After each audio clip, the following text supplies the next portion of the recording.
മലയാളികൾ non veg കഴിക്കാത്തവരും alcohol consume ചെയ്യാത്തവരും ആരുമില്ല എന്നാണ്. നമുക്ക് കോമൺ ആയിട്ട് അറിയാവുന്നൊരു ഫാറ്റ് ലിവർ എന്ന് പറഞ്ഞാൽ സാധാരണ മദ്യം കഴിക്കുന്നവർക്ക് വരുന്ന ഒരു ഫാറ്റ് ലിവറിനെ കുറിച്ചാണ് ഇത്രയും നാളും വളരെ എല്ലാവരും അറിഞ്ഞിരുന്നത്. പക്ഷേ ഇപ്പം there is very very common non alcoholic fat liver disease. എന്താണ് ഈ non alcoholic fat liver disease? ചെറുതായിട്ടൊരു ഫാറ്റ് ലിവറിൽ തുടങ്ങി ഇത് ക്യാൻസർ വരെ എത്താൻ സാധ്യതയുള്ളൊരു സിറ്റുവേഷനാണ്.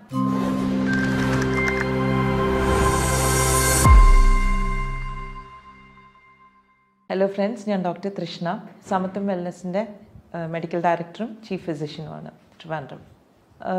നമ്മുടെ മലയാളികളുടെ ഒരു പ്രത്യേകത, ഞങ്ങൾ കോളേജിൽ പഠിക്കുമ്പോഴത്തേക്ക് എല്ലാവരും പറയുന്നത് വെച്ചാൽ മലയാളികൾ നോൺ വെജ് കഴിക്കാത്തവരും ആൽക്കഹോൾ കൺസ്യൂം ചെയ്യാത്തവരും ആരുമില്ല എന്നാണ്. ശരിയാണ്. ഐ തിങ്ക് ബഹുഭൂരിപക്ഷം മലയാളികളും they drink and they find it very enjoyable also. ഇപ്പോൾ ഏതൊരു ഫെസ്റ്റിവൽ വന്നാലും I think it's an integral part of celebration. പക്ഷേ ഇതിൽ നമുക്ക് കോമൺ ആയിട്ട് അറിയാവുന്നൊരു ഫാറ്റ് ലിവർ എന്ന് പറഞ്ഞാൽ സാധാരണ മദ്യം കഴിക്കുന്നവർക്ക് വരുന്ന ഒരു ഫാറ്റ് ലിവറിനെ കുറിച്ചാണ് ഇത്രയും നാളും വളരെ എല്ലാവരും അറിഞ്ഞിരുന്നത്. പക്ഷേ ഇപ്പം there is very very common non alcoholic fat liver disease. എന്താണ് ഈ non alcoholic fat liver disease? ഇപ്പം ചെറുപ്പക്കാരിൽ പോലും വളരെ വളരെ കോമൺ ആയിട്ട് ഒരു അൾട്രാസൗണ്ട് എടുക്കുമ്പോൾ കാണുന്നതാണ് കൊഴുപ്പ് നമ്മുടെ കരൾ സെൽസിൽ ഡെപ്പോസിറ്റഡ് ആകുന്നതും. ഡെഫിനറ്റ്ലി ഇതിന് സാധാരണ സിംറ്റംസ് ഒന്നും കാണിക്കാറില്ല, കാരണം this is A first stage. അപ്പം നമ്മൾ സാധാരണ ഡോക്ടറിൻ്റെ അടുത്ത് പോകുന്നത് വേറെ എന്തെങ്കിലും ഒരു ചെക്കപ്പിനായിരിക്കും. ആ ചെക്കപ്പിൻ്റെ കൂട്ടത്തിൽ ഒരു അൾട്രാസൗണ്ട് എടുക്കാൻ പറയുമ്പോഴായിരിക്കും നമുക്ക് ഫാറ്റ് ലിവർ ഉണ്ടെന്ന് മനസ്സിലാവുന്നത്. അപ്പം what is actually fat liver, അല്ലെങ്കിൽ നോൺ ആൽക്കഹോളിക് ഫാറ്റ് ലിവറിനോ അല്ലെങ്കിൽ സ്റ്റിയറ്റോ ഹെപ്പറ്റോസിസ് എന്നൊക്കെ പറയുന്ന കണ്ടീഷൻ. സാധാരണഗതിയിൽ നമ്മൾ കഴിക്കുന്ന ഭക്ഷണം ഡൈജസ്റ്റ് ചെയ്ത് കഴിഞ്ഞാൽ ഇറ്റ് ഗെറ്റ്സ് അബ്സോർബ്ഡ്. നമ്മുടെ സ്മോൾ ഇൻറ്റസ്റ്റൈനിൽ ഇത് ന്യൂട്രിയൻസ് എല്ലാം അബ്സോർബ് ചെയ്ത് പോർട്ടൽ വെയിനിൽ കൂടെ ഇത് ലിവറിലേക്ക് പോകുന്നു. ലിവറാണ് ഇതിനെ എങ്ങനെ പ്രോസസ്സ് ചെയ്യണോ, അത് സ്റ്റോർ ചെയ്യണോ, അത് യൂട്ടിലൈസ് ചെയ്യണോ, എന്താണ് ചെയ്യേണ്ടതെന്ന് പല ഫങ്ഷൻസും തീരുമാനിക്കുന്നത് ലിവറാണ്.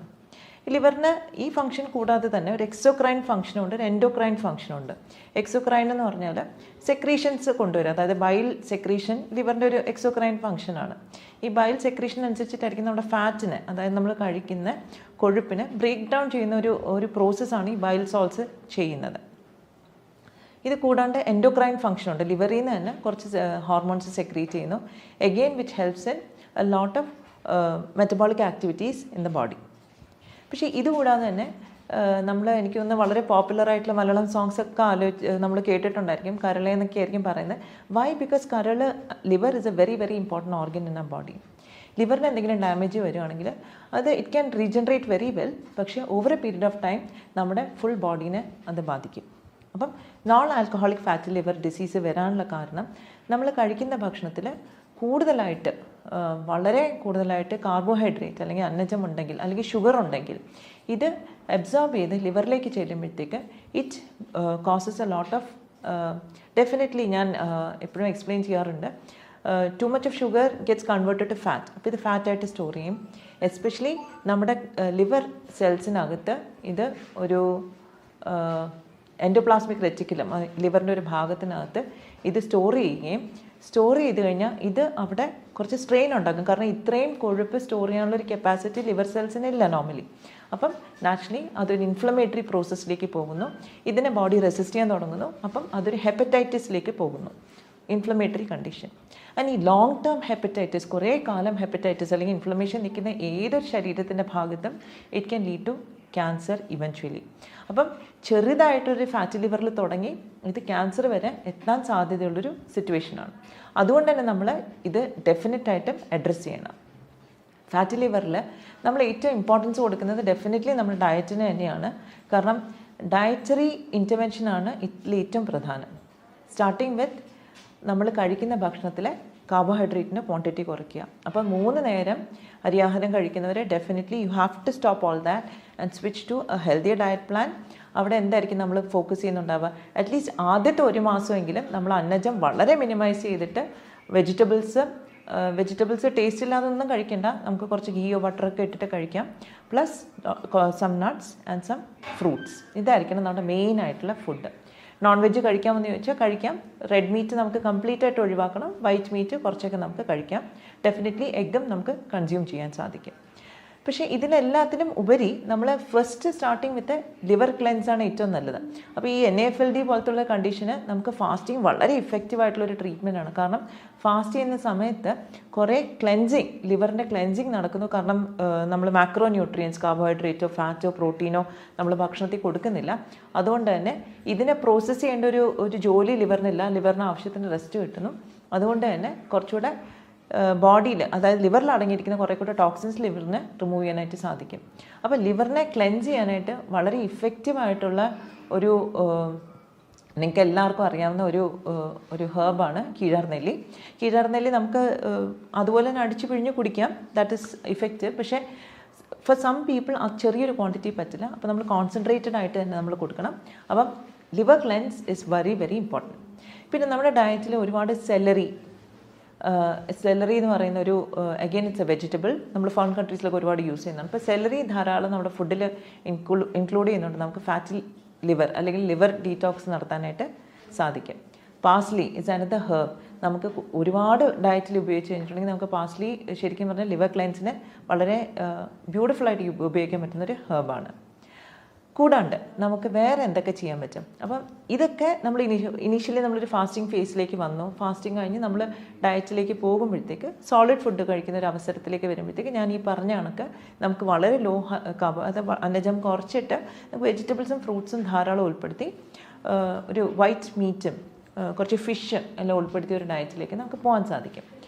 ഇതിൽ ഏറ്റവും പ്രധാനപ്പെട്ട ഒരു ഇൻഗ്രീഡിയൻറ്റ് എന്ന് പറഞ്ഞാൽ omega-3 ഫാറ്റി ആസിഡ്സ് ആണ്. കാരണം omega-3 ഇൻഫ്ലമേഷൻ കുറയ്ക്കാനായിട്ട് ഒരുപാട് സഹായിക്കുന്ന കാര്യമാണ്. ഞാൻ ആദ്യം തന്നെ പറഞ്ഞു, when there is too much of fat in the liver cells there is inflammation because fat cannot stay there. അപ്പോൾ ആ ഇൻഫ്ലമേഷൻ നമുക്ക് കട്ട് ഡൗൺ ചെയ്യാനായിട്ട് omega-3 വളരെയധികം ഹെൽപ്പ് ചെയ്യും. ഈ omega-3 നമുക്ക് വേണമെങ്കിൽ ക്യാപ്സ്യൂൾ ഫോംസിൽ എടുക്കാം. എഗെയിൻ ഡിപ്പെൻസ്, ഓരോരുത്തർക്കും ഓരോ ഡോസേജ് ആയിരിക്കും വേണ്ടി വരിക. ഡിപ്പെൻസ് upon the ഇൻഫ്ലമേഷൻ്റെ ലെവൽ. ഇത് നമുക്ക് നാച്ചുറലായിട്ട് നമ്മുടെ ഫുഡിൽ നിന്നും കിട്ടും. ഫിഷ്, ഈ ചൂര പോലത്തെ മീൻ, സാമൺ, അങ്ങനത്തെ ഫിഷിനെല്ലാം ധാരാളമായിട്ട് omega-3 ഫാറ്റി ആസിഡ്സ് ഉണ്ട്. പിന്നെ വെജിറ്റബിൾ സോഴ്സസ് ആണെങ്കിൽ ഫ്ലാക്സ് സീഡ് വളരെ നല്ലൊരു സോഴ്സാണ്. Avocado is another good source. അപ്പം ഇതൊക്കെ നമ്മുടെ ഡയറ്റിൽ ഇൻകോപ്പറേറ്റ് ചെയ്യുമ്പോൾ നമുക്ക് കുറേയൊക്കെ ലിവർ ഇൻഫ്ലമേഷൻ നമുക്ക് കട്ട് ഡൗൺ ചെയ്യാൻ പറ്റും. പിന്നെ നമ്മൾ പറയുന്നത് പോലെ നമ്മൾ പുറത്ത് പോയി ഭക്ഷണം കഴിക്കുമ്പോൾ റിപ്പീറ്റഡ് ആയിട്ട് എണ്ണയിൽ വറുത്ത കാര്യങ്ങൾ, ബിക്കോസ് എണ്ണ വൺസ് ഇറ്റ് ഗെറ്റ്സ് നമ്മൾ ചൂടാക്കുമ്പോഴത്തേക്ക് ഇറ്റ് ഗെറ്റ്സ് ഓക്സിഡൈസ്. അപ്പോൾ ഓക്സിഡൈസ് ചെയ്ത ഓയിൽ വീണ്ടും നമ്മൾ ഉപയോഗിച്ച് ചൂടാക്കി ഉപയോഗിച്ചാൽ അത് വളരെ ടോക്സിക് ആണ്. അത് ഇറ്റ് പുട്ട്സ് ഓക്സിഡേറ്റീവ് സ്ട്രെസ്. ഒരുപാട് അനാവശ്യമായിട്ടുള്ളൊരു ഓക്സിജൻ സ്പീഷീസ് ആ എണ്ണയ്ക്കകത്തുണ്ടാവും. അത് നമ്മൾ കൺസ്യൂം ചെയ്യുമ്പോൾ നമ്മുടെ ശരീരത്തിലും അത് വരുന്നു. സാധാരണഗതിയിൽ നമ്മുടെ സെൽസ് എല്ലാം ഈ അനാവശ്യമായിട്ടുള്ളൊരു ഓക്സിജൻ സ്പീഷീസിനെ, ഫ്രീ റാഡിക്കൽസ് എന്ന് പറയും, ഇതിനെ റിമൂവ് ചെയ്യാനായിട്ട് കഷ്ടപ്പെടുന്ന ഒരു സാഹചര്യത്തിൽ നമ്മൾ വീണ്ടും ഭക്ഷണത്തിൽ അത് കൊടുക്കുമ്പോഴത്തേക്ക് നാച്ചുറലി ഒരു ഓക്സിഡേറ്റീവ് സ്ട്രെസ് വരും. ഈ ഓക്സിജൻ എന്ന് പറഞ്ഞാൽ വളരെ റിയാക്റ്റീവാണ്. ഇത് പോയി നമ്മുടെ സെൽസിൻ്റെ സെൽ മെമ്പറൈനെ എല്ലാം ഡിസ്ട്രോയ് ചെയ്ത് ഒരുപാട് നമുക്ക് സെല്ലുലാർ ഡാമേജ് ഉണ്ടാക്കും. അപ്പോൾ അതുകൊണ്ട് തന്നെ നമ്മൾ കഴിവതും ഈ ടൂ മച്ച് ഓയിലിൽ ഡീപ്പ് ഫ്രൈ ചെയ്ത ഫുഡ് അവോയ്ഡ് ചെയ്യുക. That is very very important. പിന്നെ ഈ ഓക്സിഡേറ്റീവ് സ്ട്രെസ്സിനെ നമുക്ക് ഡീൽ ചെയ്യാൻ തന്നെ നമുക്ക് വളരെ നല്ലതായിട്ട് വൈറ്റമിൻ സി പോലുള്ള ആൻറ്റി ഓക്സിഡൻസ് യൂസ് ചെയ്യാം. എഗെയിൻ ഓരോന്നിൻ്റെ അളവും വളരെ സ്പെസിഫിക് ആയിട്ട് ഏത് കണ്ടീഷനാണെന്ന് നോക്കിയിട്ട് വേണം നമ്മൾ യൂസ് ചെയ്യാനായിട്ട്. അപ്പോൾ ചില ആൾക്കാർ ചോദിക്കും നാരങ്ങ കഴിച്ചാൽ പോരെ, നെല്ലിക്ക കഴിച്ചാൽ പോരെ. അതൊക്കെ വളരെ നല്ലതാണ്, എല്ലാത്തിലും വൈറ്റമിൻ സി ഉണ്ട്. പക്ഷേ ചിലപ്പം നമ്മുടെ കണ്ടീഷന് അത്രയും quantity of vitamin C enough ആവില്ല. അപ്പം ചിലപ്പോൾ നമ്മൾ ആഡ് ഓൺ ചെയ്യേണ്ടി വരും. പിന്നെ ഇതിൽ വളരെ ഇൻട്രസ്റ്റിംഗ് ആയിട്ടുള്ളൊരു കാര്യം എനിക്ക് എടുത്തു പറയാനുള്ളത്, ബെറീസ്, സ്ട്രോബെറി, ബ്ലൂബെറി, റാസ്ബെറി, ഇങ്ങനത്തെ ബെറീസ് എല്ലാം ശരിക്കും പറഞ്ഞാൽ നമ്മുടെ ലിവർ ഈ ഓക്സിഡേറ്റീവ് സ്ട്രെസ് കുറയ്ക്കാനായിട്ട് വളരെ ഹെൽപ്ഫുള്ളാണ്. സ്ട്രോബെറി ഒക്കെ ഇപ്പോൾ നമ്മുടെ കടകളിലെല്ലാം ധാരാളം ലഭിക്കുന്നുണ്ട്. So please start using all that because that is definitely going to help you get out of this fatty liver. പിന്നെ ഡ്രിങ്കിങ് പ്ലെൻറ്റി ഓഫ് വാട്ടർ. എനിക്കൊന്ന് പല ആൾക്കാരും വിട്ടുപോകുന്നൊരു കാര്യം വെച്ചാൽ വളരെ സിമ്പിൾ കാര്യമാണ് വെള്ളം കുടിക്കുക എന്നുള്ളത്. പക്ഷേ പല ആൾക്കാരും ജോലി തിരക്ക് കാരണം കുടിക്കാറില്ല. എന്താ പറയുക, ജോലിക്ക് കയറുമ്പോൾ ഇച്ചിരി കുടിച്ചിട്ട് കയറും, പിന്നെ അതിനെപ്പറ്റി മറന്നു പോകുന്നു. So what I suggest is ഒരു ബോട്ടിൽ 1 ലിറ്റർ ബോട്ടിൽ വാങ്ങിക്കുക, സ്റ്റീലിൻ്റെ ബോട്ടിലോ കോപ്പർ ബോട്ടിൽ എന്തെങ്കിലും വാങ്ങിക്കുക, ഫിൽ ഇറ്റ് വിത്ത് വാട്ടർ. രാവിലെ ജോലിക്ക് പോയിട്ട് ഉച്ചയ്ക്ക് ഇറങ്ങുമ്പോഴത്തേക്കും ആ ബോട്ടിൽ ഫിനിഷ് ചെയ്യണം. Again going for a break, again fill it up, bring it back, വൈകുന്നേരം ആകുമ്പോൾ അത് ഫിനിഷ് ചെയ്യുക. തേർഡ് ടൈം രാത്രി കിടക്കുന്നതിന് 3ാമത്തെ പ്രാവശ്യം അത് ഫില്ല് ചെയ്ത് ഫിനിഷ് ചെയ്യണം. സോ 3 ലിറ്റേഴ്സ് അറ്റ്ലീസ്റ്റ് നമുക്ക് വെള്ളം കിട്ടും. പ്രത്യേകിച്ച് നമുക്കിപ്പം അറിയാം ക്ലൈമറ്റ് ചേഞ്ച് ഒക്കെ നടക്കുന്നു, അന്തരീക്ഷം എല്ലാം മാറുന്നുണ്ട്. ആൻഡ് ദ വേ ആ body response to it is also changing. അപ്പോൾ അതുകൊണ്ട് keep yourself hydrated, that is extremely important. അത് ലിവർ ഡിസീസിന് മാത്രമല്ല എല്ലാ ഡിസീസിനും വളരെ വളരെ ഇമ്പോർട്ടൻ്റ് ആണ്. Except for kidney disease, if there is any restriction നമ്മൾ അത് നോക്കിയിട്ട് വേണം വെള്ളം കൺസ്യൂം ചെയ്യാൻ. Otherwise drinking water is definitely a must. പിന്നെ ഇതിലെല്ലാത്തിനും സ്പീഡപ്പ് ചെയ്യുന്നൊരു പ്രോസസ്സാണ് നമുക്ക് എന്തെങ്കിലും ടെൻഷൻ ഉണ്ടെങ്കിൽ. അപ്പം എന്തൊരു അസുഖം നമ്മുടെ ശരീരത്തിലുണ്ടെങ്കിലും ടെൻഷൻ ഉണ്ടെങ്കിൽ അത് എഗ്രവേറ്റഡ് ആവും. അപ്പം നമ്മുടെ സ്ട്രെസ്സും ടെൻഷനും നമ്മൾ മാനേജ് ചെയ്യണം. ഇതെല്ലാം നമ്മൾ ചെയ്യുന്നതിനോട് കൂടെ നമ്മുടെ ചിട്ടയുള്ള ഒരു ലൈഫ് സ്റ്റൈലിലേക്കും നമ്മൾ പോകണം.